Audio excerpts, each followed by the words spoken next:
अब जुलूस इनका निकलना है तो कुछ ना कुछ तक क्या पता नहीं। अब मुझे कि इंडिया गेट पे ट्रैक्टर से जाना पड़ जाए, बुलेट से जाना पड़ जाए, तो सारी चीज़ें चलानी आनी चाहिए ना। हम सरकार का विरोध ना भी करेंगे तब भी वो हमसे करवाएंगे, क्योंकि वो काम ही ऐसे करेंगे। अगर वो हमें रोकते हैं, तिरंगे पे पानी डालते हैं, तो वो गद्दार। 9 तो वही बता रहे हैं कि 9 में गलती है, 12 हम बता रहे हैं, बचे कितने? 3। फाड़ के फेंको रद्दी में। वो जो 1.5 आंख 2 आंख वाले बाबा हैं, वो उसमें क्या मिला देते हैं जो वही 45 रुपए किलो बेच रहे हैं। राजनाथ सिंह कह रहे हैं कि इसको लागू करके देखे। राजनाथ सिंह को तो इतना भी नहीं पता ये जो सीजन चल रहा है इस फसल में कौन सी वाली बुएगी, खरीफ की या रबी की। किसान है, उनके बारे में ऐसा नहीं कह सकते आप। क्यों कह सकते? तो आके बताएं ना कौन सी फसल बुएगी, आके बात करें यहाँ पे, हमें भी बताएं कि हल में कितना लोहा लगे और कौन सी फसल इस सीजन में बुरी। राजनाथ सिंह जी आके बताएं हमें। राजनाथ सिंह जी द्वारका के किसानों से बात कर रहे हैं, यहाँ क्यों नहीं आ रहे हैं? ये चटोरों से बात क्यों कर रहे हैं? बताओ यहाँ कौन सा पंप फट रहे हैं? उनको मार लेंगे, पकड़ के बिठा लेंगे, क्या कर लेंगे ये लोग? यहाँ पे आए, बैठ के खुली पंचायत करें। 1.5 लाख का पहन रखे है वो, 10 लाख का सूट पहने और कह मैं फकीर हूँ इस देश का।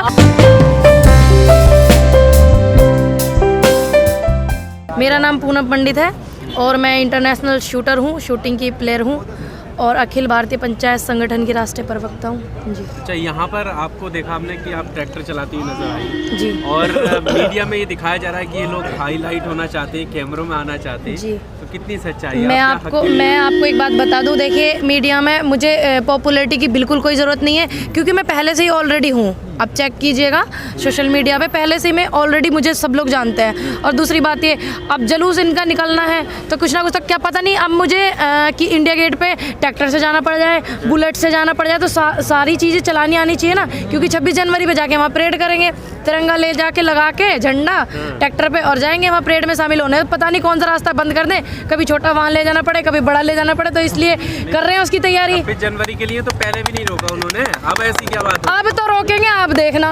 अब वो जरूर रोकेंगे, आप भी देखना और हमें भी फिर बताना। लेकिन हम रुकेंगे नहीं, क्योंकि देखिए हम इस हिंदुस्तान के वासी हैं, भारत के वासी हैं, उनको ही थोड़ी ना हक है कि वही जा सकते हैं परेड में, वही शामिल हो सकते हैं, नेता अभिनेता यही हो सकते हैं, हम भी तो हो सकते हैं, हमें भी हक है, क्यों नहीं है? क्योंकि हम भी इस देश के वासी हैं। तो इसलिए जाएंगे 26 जनवरी पे तिरंगा लगा के ले जाके ट्रैक्टर पे और शामिल होंगे। हमारा भी मन है कि हम कभी 26 जनवरी पे शामिल नहीं हुए हैं परेड में, तो जाएंगे, इसलिए ट्रैक्टर चलाते हैं। सरकार का विरोध भी करेंगे वहाँ जाकर। देखिए हम सरकार का विरोध ना भी करेंगे तब भी वो हमसे करवाएंगे, क्योंकि वो काम ही ऐसे करेंगे, हमें जाने नहीं देंगे, मजबूरन विरोध करना पड़ेगा डेफिनेटली। आपको लगता है कि नहीं जाने? हाँ जी, हमें पता, लगता नहीं पता है, आपको भी पता है ये वाली चीज, ठीक है। क्या तैयारी है? तो आपकी तैयारी बस यही है, जाएंगे बहुत सारे। जाने नहीं देंगे तो फिर क्या करेंगे? देखिए हम 1 मिनट रुक जाइए। देखिए हम जाएंगे भारत का अपने तिरंगा लगाकर ट्रैक्टर पे, ठीक। अगर वो हमें रोकते हैं, तिरंगे पे पानी डालते हैं, तो वो गद्दार, देशद्रोही, ठीक, वो गद्दार हम नहीं लेकर ही जाता जी ना, हम तो जाते हैं, हम तो अपनी देखिए हम अपने हिंदुस्तान का लेके जाएंगे, किसी संगठन का नहीं लेके जाएंगे, सिर्फ हमारे हिंदुस्तान का होगा। झंडा लेकर जाता हर आंदोलन, पुलिस फिर भी नहीं जाने देती। क्यों नहीं जाने देती है? हम बिना तिरंगे के चले जाएंगे तब भी ना जाने, हमें हक नहीं है क्या 26 जनवरी में शामिल होने का? आंदोलन करना थोड़ा जाओगे? आंदोलन करने हम शामिल होने जाएंगे, वो तो ये बोल रहे हैं ना आंदोलन करेंगे, हम तो शामिल होने जाएंगे। वो जबरदस्ती हमसे कह रहे हैं आंदोलन करो, आंदोलन करो। सरकार कह रही है कि विरोध करने वाले किसानों की जो मांग है हम संशोधन करने के लिए तैयार है, लेकिन ये मान ही नहीं रहे हैं। आप एक बात सुनिए, संशोधन किस चीज में किया जाता है? किस चीज में किया जाता है आप ही बताइए। कानून। 1 मिनट, किस कानून में? संशोधन का मतलब क्या होता है? गलती को सुधारना, गलती को सुधारना। 1 मिनट सुनिए। आपको लगता है ना कि अगर दिक्कत है तो आपको देखिए 9 तो वही बता रहे हैं कि 9 में गलती है, 12 हम बता रहे हैं, बचे कितने? 3। फाड़ के फेंको रद्दी में, बात खत्म, बचा ही क्या उसमें? बताओ आप। और संशोधन इसलिए बोल रहे हैं क्योंकि उन्होंने गलती की है, सबको पता है। वो कानून उसमें संसद में पास हो गए, पास हो गए, इसने पूछ के करा मारता है? ये तो बताओ, मारते पूछा दोबारा चुने गए सुनो, सांसदों ने पास करा, चटोरपंथी करके करवा दिया, फिर मर गए वे दिख रहे, आपको दिख रहे कहीं वे? और उन्होंने करवा दिया उनसे पास, मोदी जी ने जबरदस्ती करवा दिया होगा, क्योंकि वो अडानी अंबानी जी की गोदी में बैठे हुए हैं। देखिए नीति बनाने के लिए तो आपने उन्हें बैठाया ना भैया, नीति बनाने के लिए हम जैसे युवाओं से गलती हो गई। और 70 साल तक इनकी सरकार इतने नहीं आई, 2-3 बारी तो आई है बीजेपी, कहाँ आई है? और नहीं आई, अब हमें समझ आ रहा है कि हमारे बड़े बुजुर्गों ने बीजेपी को क्यों नहीं लाए। अब आया समझ। मोदी जी कह रहे हैं कि गंगा की तरफ पवित्र है हमारी नियत किसानों के लिए। अच्छा, उनकी नियत किसानों के लिए पवित्र है। देखिए सुनिए, उनके परिवार नहीं, कुछ नहीं, हम लोगों के परिवार भी है, आप लोगों के भी परिवार होगा। वो गंगा की तरफ पवित्र है, हम अपने परिवार के लिए इतना करने जा रहे हैं, हम पवित्र नहीं है। उनके फैसले भी पवित्र हैं, ये बोल रहे हैं वो बोल रहे हैं उनके फैसले पवित्र है। उनके बोलने से क्या हो रहा है भैया? वो तो ये भी बोलते हैं ये खालिस्तानी है, पाकिस्तानी है, वो भी, ये वाली बात भी सच है। बताइए आप, अपनी आदमी पहचान किस चीज से दिखाता है? वो तो कहते हैं किसान बस चौमुखी विकास होगा, किसानों का धनाढ्य होंगे और विकासशील, स्मार्ट होंगे, आधुनिक होंगे। भैया देखिए, स्मार्ट तो हिंदुस्तान का हर बच्चा स्मार्ट है, वो छोड़िए आप, वो तो हर बच्चा ही भारत का स्मार्ट है जी। विकास नहीं चाहते, किसान विकास तो चाहे, ये नहीं चाहते, जब तो ये इतने बड़े बड़े गोदाम बनवा रहे हैं। अडानी अंबानी जी के 2017 में बन चुके हैं, क्योंकि उनको पता था ये वाला कानून आने वाला है, तभी तो उन्होंने बनाए इतने बड़े बड़े एग्रीकल्चर फार्म हाउस।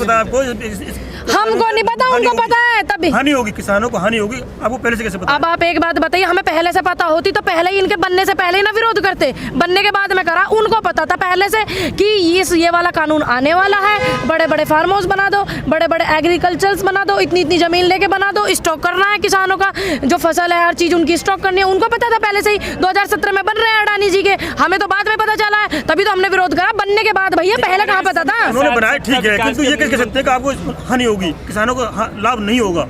10 रुपए की चीज 2 रुपए में हमारी खरीदेंगे, ठीक है? अभी कैसे कह सकते हैं? पहले से कल्पना क्यों कर रहे हैं? अरे भैया, कल्पना क्यों ना करे? मट्टी पलीत कर दी, 17 रुपए किलो हमारे गाँव बिक रहे, और उसका बेच रहे पतंजलि वालों का 45 रुपए किलो। और क्या क्या जरूरत है बताओ आप?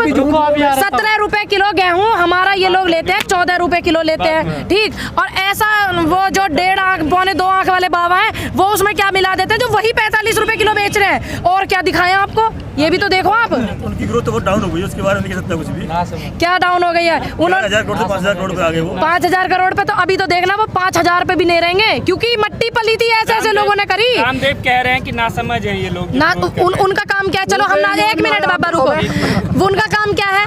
चलो हम ना समझे, उनका काम क्या है? बाबा है, ज्ञान देना, ज्ञान की तरफ बच्चों को समझाना, ज्ञान के रास्ते पे, ना कि बिजनेस करना। वो ज्ञान कर रहे, बिजनेस कर रहे हैं भैया, वो तो बिजनेस कर रहे हैं। करोड़ का जो है उनका वो बिजनेस करके अनुभव हो गया है कि दोनों को लाभ कैसे होगा, किसान को भी, उपभोक्ता को भी, जी। क्या नाम है उसको, बाबा को भी। देखिए 500,000 करोड़ का आदमी, 500 करोड़ का आदमी, अब 1200 करोड़ का हो गया डेवलपमेंट उनके में हुआ। और हम लोग जो हमारे गेहूँ बिकते थे 3-3 हज़ार रुपए में, अब 1500 रुपए में। अब देखिए आप, विकास उनका हुआ है, हमारा हुआ। अब ये वाली बात आप ही सोच लीजिए। नहीं, ये पुरानी नहीं बताओ। सरकार कह रही है करोड़ों रुपए दिया है हमने। किसको दिया भैया? तेरे खाते में आए, तेरे खाते में आए, किसानों के खाते में आएंगे भैया। हमारे नहीं आए, हम भी किसान हैं, चाहे इतनी सी जमीन है मेरे नाम पे है, फर्ज निकाल के देखो, मेरे तो नहीं आए। बताओ आप। मैडम जी, लास्ट प्रश्न मेरा, राजनाथ सिंह जी ने कहा है इसको लागू करके देखिए आप। किस चीज को? हानि होती तब विरोध करना, पहले से विरोध क्यों कर रहे हैं आप? देखिए अब राजनाथ सिंह कह रहे हैं कि इसको लागू करके देखे। राजनाथ सिंह को तो इतना भी नहीं पता ये जो सीजन चल रहा है, इस फसल में कौन सी वाली बुएगी, खरीफ की या रबी की। किसान है, उनके बारे में ऐसा नहीं कह सकते आप। क्यों कह सकते? तो आके बताएं ना कौन सी फसल बुएगी, आके बात करें यहाँ पे, हमें भी बताएं कि हल में कितना लोहा लगे और कौन सी फसल इस सीजन में बुरी। राजनाथ सिंह जी आके बताएं हमें। राजनाथ सिंह जी द्वारका के किसानों से बात कर रहे हैं, यहाँ क्यों नहीं आ रहे हैं? ये चटोरों से बात क्यों कर रहे हैं? बताओ, यहाँ कौन सा पंप फट रहे हैं? उनको मार लेंगे, पकड़ के बिठा लेंगे, क्या कर लेंगे ये लोग? यहाँ पे आए, बैठ के खुली पंचायत करें। आपको भी बुलाया था वहाँ पे सभी लोगों को, आपको जो प्रतिनिधि उनको बुलाया था। देखो हमें बुलाया था, ठीक है। अभी एक लड़का फोन कर रहा था बहुत देर से, ये लोग यहाँ से तो आने नहीं दे रहे। इस बच्चे को खोड़ा से आना चाह रहा था, वो यहाँ पे दीदी मैं आ रहा हूँ, ठीक है। उसको यहाँ रोक लिया, 56 बार फोन आ गया। मैं बोल रही हूँ बेटा बात कर, आने देंगे उसको। यहाँ तक 1 किलोमीटर दूरी पे तक तो आने ना दिया, हमें वहाँ तक जाने दे रहे। 56 जगह हमको रोका उन्होंने। विज्ञान भवन में 4-5 दौर की वार्ता हो चुकी है, आप ऐसे नहीं कह सकते। कैसे नहीं कह सकते? हम तो सब कुछ कह सके, बहुत सालों से यही कह रहे थे, हम चुप थे। वार्ता के बारे में, वार्ता के बारे में 4 कैमरे लगा के कमरे में बंद करके ये कर रहे बैठक, खुली बैठक करें। 4 कैमरे लगा के कमरे में बैठक करें, क्यों ना कह सके? हम तो कह सके जब हमें कुछ पता ही नहीं चलने का। कल तो पीएम साहब ने खुली बैठक की थी, सारी बैठकें की। किससे करी थी? हम कहाँ मर गए थे भैया? हम तो डेली आ रहे हैं यहाँ भैया। जो 1 बोतल में आ रहे थे, आधा पौवा उन्हें दे रहे हैं, 500 रुपए मारे थे, उनसे बैठक कर रहे हैं। हमसे करें आके यहाँ। आप उनके बारे में ऐसा बोल रहे हैं, भैया सुनिए, हमारे बारे में तो वो ये भी बोला है कि किसान नहीं है, जींस पहनते हैं किसान नहीं है। इनको इतना ना पता, 15 किलोमीटर 10 किलोमीटर पे दूरी पे जाकर देखो फॉर्च्यूनर में स्कॉर्पियो में गोबर डूबे, लाख लाख रुपए की तो भैंस बंध रही है। ये हमें बता रहे हैं कि हम जींस क्यों पहन रहे हैं, हम पैंट क्यों पहन रहे हैं, ये किसान ना, ये ना क्या ना है हमारे। नहीं, अभी मैंने सुना था हरियाणा में किसान ने 54 लाख की अपनी भैंस बेची थी जी। तो किसान तो और तरह विकास कर सकते हैं, समस्या कहाँ है? भैया एक बात बताओ, 54 लाख की भैंस बेची थी, इन्होंने थोड़ी बोली लगाई थी उसकी इतनी औकात थी, उसने बेच दी। और दूसरी बात, नरेंद्र मोदी जी सारे काम बाम सब छोड़ के और ये जो इनके और भैंस के पैसे गिनने गए होंगे, हम तो गए ना, हमें पता ना। 54 लाख की जैकेट पहन सकते हो, 54 लाख की भैंस नहीं बेची। 1.5 लाख का पहन रखे है वो, 10 लाख का सूट पहने और कहना मैं फकीर हूँ इस देश का। उनका ये कहना है कि किसान हर तरह विकास कर रहा है, किसानों की तरह आगे निकल चुका है इस बिल से और आगे भैया एक बात बताइए, जब उन्होंने एक चीज मान ली, सारी बात खत्म करिए, एक चीज उन्होंने मान ली कि हम इस बिल में संशोधन करेंगे।